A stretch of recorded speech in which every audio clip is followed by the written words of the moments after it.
ఆశీర్వాదాలన్నీ నావే. క్రీస్తు బలియాగం చేత సంపూర్ణులమయ్యాం. ఒక్క అర్పణ చేత ఈయన పరిశుద్ధపరచుబడి వారిని సదాకాలమునకు సంపూర్ణులుగా చేసి ఉన్నాడు. హెబ్రీ 10:14. మరొకసారి మన ప్రభు అయిన యేసుక్రీస్తు సిలువలో చేసిన బలి అర్పణను మననం చేసుకుంటూ హెబ్రీ గ్రంథకర్త మనకు ప్రత్యామ్నాయంగా మన పాప పరిహారం నిమిత్తం క్రీస్తు చేసిన కార్యం యొక్క వాస్తవికతను గురించి మనకు గుర్తు చేస్తున్నాడు. దీనికి భిన్నంగా ఈ పుస్తకంలో పదే పదే చెప్పబడిన విషయం ఏంటంటే, యూదా మత యాజకులు మాటిమాటికి బలులు అర్పించడం మాత్రమే గాక ప్రాయశ్చిత్త దినం రోజున వారి సొంత పాపముల నిమిత్తం మొదట బలి అర్పణ అర్పించేవారు. ప్రజల పాపముల నిమిత్తం బలి అర్పించడానికి ముందు వారు ఈ పని చేయాలి.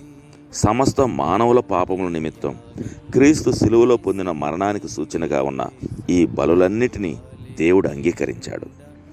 అయితే ఈ గ్రంథకర్త మనకిక్కడ గుర్తు చేస్తున్న విషయం ఏంటంటే, రక్షణ పొందుటకు క్రీస్తును విశ్వసించిన వారందరినీ ఆయన అర్పణ సదాకాలంనకు సంపూర్ణులుగా చేసింది.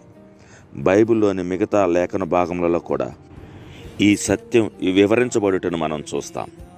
క్రీస్తు చనిపోయినప్పుడు మనం ఆయనతో చనిపోయాం. క్రీస్తు పాతిపెట్టబడినప్పుడు సమస్త విశ్వాసులు ఆయనతో పాతిపెట్టబడినారు. క్రీస్తు సమాధిలో నుండి లేచినప్పుడు విశ్వాసులముగా మనం ఆయనతో కూడా లేచాం.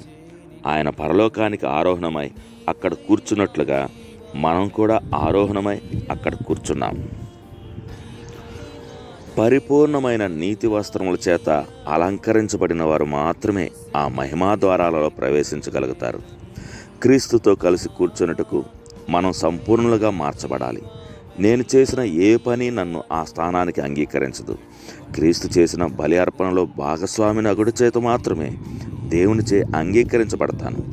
క్రీస్తు నా పాపాన్ని తీసుకుని దానికి పరిహారం చెల్లించాడు. నేను ఆయనలో కలిగిన విశ్వాసం ఆధారంగా దేవుడు తన నీతి వస్త్రాన్ని నాకు తొడిగించి నన్ను నీతిమంతుడిగా ప్రకటిస్తున్నాడు. దేవుని దృష్టిలో నేను సంపూర్ణుడిగా చేయబడ్డాను. దీని అర్థం భూమి మీద మన నడవడి సక్రమపరచబడిందనా? కాదు. ఈ గ్రంథకర్త చెప్తున్న మరొక విషయం ఏంటంటే, మనం పరిశుద్ధపరచబడుతూ ఉన్నవారం. దేవుని వాక్యం చేత పరిశుద్ధాత్మ మన మీద ప్రభావం చూపడాన్ని మనం అనుమతిస్తే దినదినం మనం పరిశుద్ధపరచబడతాం. నేను సంపూర్ణుడిగా కూర్చున్నాను, అయితే అసంపూర్ణంగా నడుస్తున్నాను. క్రీస్తు సారూప్యతలోనికి నన్ను మార్చడానికి దేవుడు ఇంకా నా జీవితంలో పనిచేస్తున్నాడు. నన్ను రక్షించటంలో దేవుని ఉద్దేశం ఏంటంటే, నా ప్రవర్తనలో క్రీస్తు సారూప్యతను తీసుకుని రావడం. మహిమలోని నా స్థానం ఈ భూమి మీద నా నడవడిలో ప్రతిబింబించాలనేది ఆయన కోరిక. ఇది వాస్తవ రూపం దాల్చడానికి క్రీస్తు నాలో నివసిస్తున్నాడు. నేను క్రీస్తును ముఖాముఖిగా చూసినప్పుడు నేను ఆయనలా మార్చబడతాను. ఆయన ఉన్నట్లుగానే ఆయనను చూతుము. అప్పటి నుండి నిత్యంగా నేను పూర్తిగా పరిశుద్ధపరచబడి పాపపు కోరిక పూర్తిగా తీసివేయబడతాయి. అప్పుడు నేను సంపూర్ణంగా పూర్తిగా పరిశుద్ధపరచబడి ఎల్లప్పుడూ ప్రభు అయిన యేసుక్రీస్తుతో ఆయనలాగా ఉంటాను. ఇది ఎంత మహిమకరమైన విషయమో కదా. తండ్రి, నీ కుమారుడి నీతిని నాకు వస్త్రంగా తొడిగించినందుకు వందనాలు.